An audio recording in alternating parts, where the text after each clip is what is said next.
Good morning. Welcome back to the Broadcast Retirement Network. This is BRN AM for Tuesday, May 28th, 2024. And our top story today, the average age of cars on American roads went up again. And joining me now to discuss this and a lot more, Ray McGrath is an automobile enthusiast, and he's also a friend of the program. Ray, always great to see you. Thanks so much for joining us on the program this morning. Thanks for having me back. I always wonder if you're going to have me back. Ray, you have a permanent spot on the network. I mean, the amount of knowledge about automobile, you know a lot about a lot of things because you've got a lot of life experience, but you really know a lot about automobiles. So we always welcome you back on the program. Ray, I want to talk about a recent report out. The average age of cars on American roads keeps rising. I want to get your reaction to that and first. So go ahead and tell us what you think of that. Yeah, I think I read the same article. It's if I'm right, it's about 12 years now. And really, I think it comes down to, even though, the consumer's still spending, those are big ticket items. And you and I have a mutual friend who just went to renew his lease and it went from 300 to 600. And he was in a bit of sticker shock there, So, cars have gotten more expensive. And for those that, maybe we're fortunate enough to buy a car that's still in good enough shape, they do the cost benefit analysis and they say, I think my old car is good for another year or two. And that's I think what it boils down to. It's clearly there's an inflation impact, the price of gas, the price of vehicles, the supply chain costs that we've talked with you and others about. Ray, this has a safety component to it too. The older the cars are on the road, the less likely they are to have some of the newer safety features, backup cameras, proximity monitors, right? I mean, that's if I'm the National Transportation and Safety Administration and other organizations, I might be concerned about that. Yeah, you know what? That is a good point because this is an anecdotal story, but my son has a friend who he won't change lanes unless his car tells him there's no one in the blind spot. He doesn't like to turn his head. And I'm from the older generation where you just have a mirror and you turn your head, not relying on sensors. But, it's a different generation. But, one of the reasons the police no longer drive Crown Victorias is because Ford thought it was going to be too much to update the sensors and the electronics and the anti-lock braking systems to meet the current safety standards. So you haven't seen some of those old. Your point is true. New cars have a lot more features which make it more convenient and safer for the average driver. Yeah, and look, I'm not advocating you buy a car, don't buy a car. I just want to point out the facts. The other thing I want to point out before we move on to the next topic, Ray, car insurance. I want to get your input on this.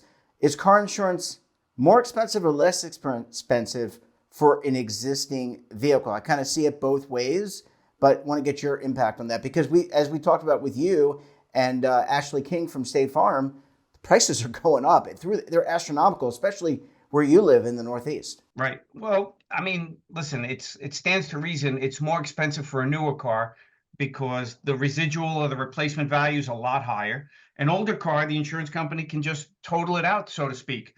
And then a newer car, parts unfortunately are more expensive today, given the nature of the environment we're in. Ray, I want to shift gears before we go to a commercial break. The next story, and I find this, I don't know how they were able to determine this, but apparently, I'm reading directly from the story, electric vehicles are more likely to hit pedestrians than gas cars are. And this is a British study. It's looking at British drivers, but look, other than they drive on I would say the wrong side of the road. Are they any worse than drivers in the U.S.? I mean, how do you rationalize that? So, yeah, it's very true because I'm right near I forgot the name, but basically it's a place where they train seeing eye dogs here in Morristown, New Jersey. And the electric cars are just quieter. The dogs can probably see them, but if you're used to listening to an internal combustion engine, that sound is not there. And what I think the study you're referring to talks more about in an urban environment. So where there's a lot more background noise or this kind of drone or din or white noise versus, my neighbor has an electric car and I hear him running over acorns before I see the car. So, you might not have that advantage in the city, so to speak. So, But Ray, are people just more distracted? I mean, you can't just put it on the drivers. I think drivers could be more distracted, by the way, especially in some of these electric vehicles. They have a lot of gizmos and gadgets. Some of them actually do some type of course correction and drive. But part of it is people walking on the street. I don't know how it is where you live, but people are always looking down at their darn phones. That's distracting. So I don't know how much that is baked into this analysis. right. I mean, I use my noise canceling headphones for calls. They're really good, but they do block out a lot of noise. Unfortunately, a lot of times when I'm getting information from my wife, I just can't hear it because I'm wearing my noise canceling Is headphones. that selective, Ray? It's a nice feature sometimes. All right, Ray. Well, we need to take a very quick break. We can come back. We're going to talk about the best car brands to pick for your teen. You're going to want to stay tuned right here on BRN AM.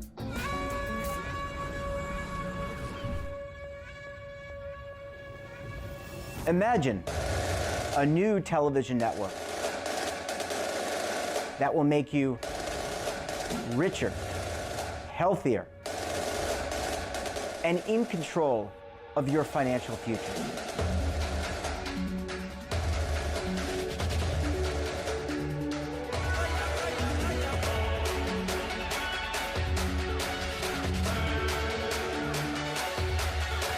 This network is for the policewoman in Nashville, Tennessee, the baker in Dubuque, Iowa, the teacher in Lexington, Kentucky. We want to make the idea of savings and retirement culturally relevant. But what do you see as a defining issue of the midterms? Especially for the smaller businesses. I mean, they are the lifeblood of the American economy.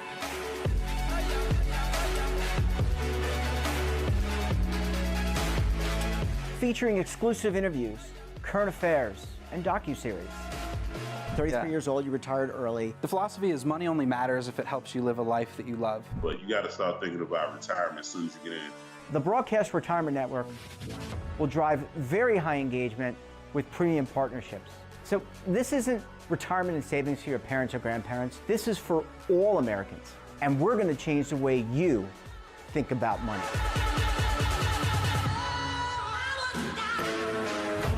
Welcome to the next frontier of retirement and savings. This is BRN, the Broadcast Retirement Network. Ray, thanks as always for staying with us. Really appreciate you hanging around for segment number 2 this morning.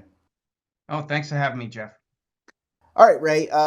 There may be, there may be parents out there who have their one of their children maybe driving for the first time, or kids are graduating from college.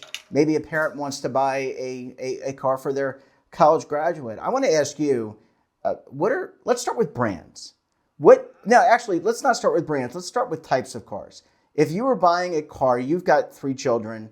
They're but they're older adults now. They're grown and hopefully out of the house. But what type of car would you recommend for a new driver? So yeah, my plan worked for 2 of my 3 children. My youngest is a female, so she has different views of. I won't go into that. I basically, I'm a fan of like old Fords and Buicks because you don't have to. Parts are cheap; they're plentiful. I bought my son an ex-police car, which they can go 500,000 miles. It's built like a tank. I felt he would be safe in that. Initially, he wanted a Mustang, which I thought might be a little bit too much, but he was quite happy with the police car. He got a lot of waves from other police officers thinking he was undercover.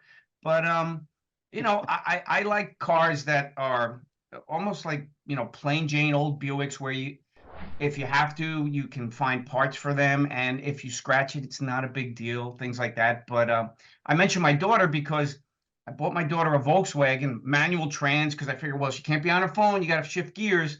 And I could teach her how to drive in a manual. And that plan lasted about 2 days. I mean, I brought the car home and she never even sat in it. It wasn't to her standard. So You think you're doing the right thing, but I guess it has to be a collaborative process. That's what I learned. Yeah, it's well, these days everything's a collaborative process. Ray, let's talk about you mentioned the car you bought for your son, which was an old police car. That was probably a sedan. How do you weigh, if you're a parent now today, how do you weigh the SUV, which is very popular, especially these smaller SUVs, versus a sedan? They both have their pros and cons, but I'm thinking mostly from a safety perspective, Ray. Yeah, the one concern with SUVs is the higher center of gravity, and initially, new drivers that got accustomed to steering and braking, but cars don't handle like a video game, and if you take a corner too quickly or the road has snow, you could potentially roll the car over, which does happen. But you know, small SUVs with modern electronics theoretically can babysit you and help you from getting into those accidents. But sedans are good; they're lower to the ground, but at the same time, you lose visibility if everyone around you is in an SUV. And I know you recently upgraded to an SUV, so everyone likes to sit a little higher. And that was driven by my wife's preference, who preferred to be above the road so she could see more. My wife is short of stature, so she thought it was better. She didn't like sitting down further. Ray, you talked about brands, looking at the brands and replacement parts. We've talked with you about the parts to replace, for example, an electric vehicle. How important is that? Being, for example, if you buy that old stalwart, the Toyota Camry, which I think it's on its 10th or 11th generation now, there's always parts available. And Ray, you can get it serviced anywhere. You don't just have to go to the dealership once it gets, because dealers can be a little bit more expensive when the car comes out of warranty. I mean, the Camry, the Accord, the reason they're number one sellers because they're good, reliable cars. I think those are great cars for new drivers. If you don't have to overpay too much for it. But I, I know those are fan favorites just from the maintenance aspect. I'm a little bit different where I have the ability to fix something kind of easily. So, but I've worked on Toyotas and Hondas and good cars. They are good cars. I feel like Ray, there's a lot of parity now between, especially in that mid-size sedan class. I mean, there are a lot of great brands from Kia all the way to Toyota to some of the domestic U.S. cars, because I don't think there's any car now that has its parts produced in one country. Ray, I want to switch gears. Lastly, this is interesting. I want to get your reaction to this. California is pushing for a speed limit alert for new cars by 2032. I think some cars do have the ability to ping. I know my father had a car that every time you hit 55, the car would, or above 55, it would ping. But this doesn't seem, I'm trying to get at this, like this seems like the technology is already there. The technology is, I know my wife's car, I set it for 85 and just so it wouldn't bother us, but we've had it go off and all of a sudden she'll be like, oh my God, I'm going 85. I need to slow down. So I think conceptually it's good. I know like my GPS system tells me when I'm over the posted speed limit, so it knows what street I'm on. So I think that's a good reminder. Um, it's another feature. I don't know if it's I think it's a positive, basically. But do we need the government to tell us? I feel like the manufacturers have already kind of built this in a lot of cars. My wife and I have a Hyundai Tucson. I pretty much believe it has that feature. And I wonder if it's a precursor to actually limiting, where you can limit a driver to certain speeds. Or like General Motors being sued for now with the OnStar, where that data can then be sent back to your insurance company for them to know that, hey, you've exceeded the speed limit X amount of times, you've did this many times where you've accelerated hard or braked hard, and then they use that as a underwriting criteria to raise your rate. So yeah, that is a concern in that respect, because you lose your individuality, so to speak. Yeah, and I just to play to that for a second, there's a lot when Ashley was on, and State Farm is no different than a lot of the other providers where you can drive and save. So it looks at how fast you're going, it has criteria, and it can rate you.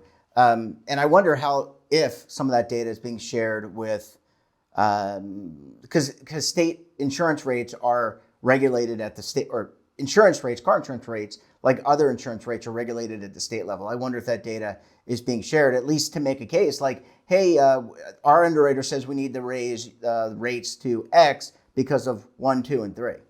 Yeah, and that's exactly what's this ongoing lawsuit over OnStar just for that reason, where not Transamerica and Experian, but other rating agencies are buying that data and then selling it back to the insurers. So, it's, I guess that's one rule, at least for the government, is to maybe require seatbelts, require airbags, require anti-lock brakes, but at the same time, you need to limit things to make sure that it doesn't encroach on our individual liberties, so to speak. Yeah, I mean, the privacy part's important, and also these features add cost because they're regulatory, and it's no different than in other industries. There's costs associated with all regulations that all the car companies will have to face. Ray, we're going to have to leave it there. Great discussion. Thanks so much for joining us. And look, we look forward to having you back on the program again very soon. You've got a guaranteed slot on the network. Thank you, Jeff. That wraps up this episode of BRNAM. Have a topic of interest? Someone you think we should talk to? Drop us a line. And don't forget, for all the latest curated news and lifestyle, wellness, finance, tech, so much more, all in one place, check out today's edition of our daily newsletter, The Morning Pulse. Want to search our archives, check out our latest content? Then visit our website. We're back again tomorrow for another edition of BRN AM. We'll have a very special guest and another important topic. Until then, I'm Jeff Snyder. Stay safe, keep on saving, and don't forget, roll with the genius.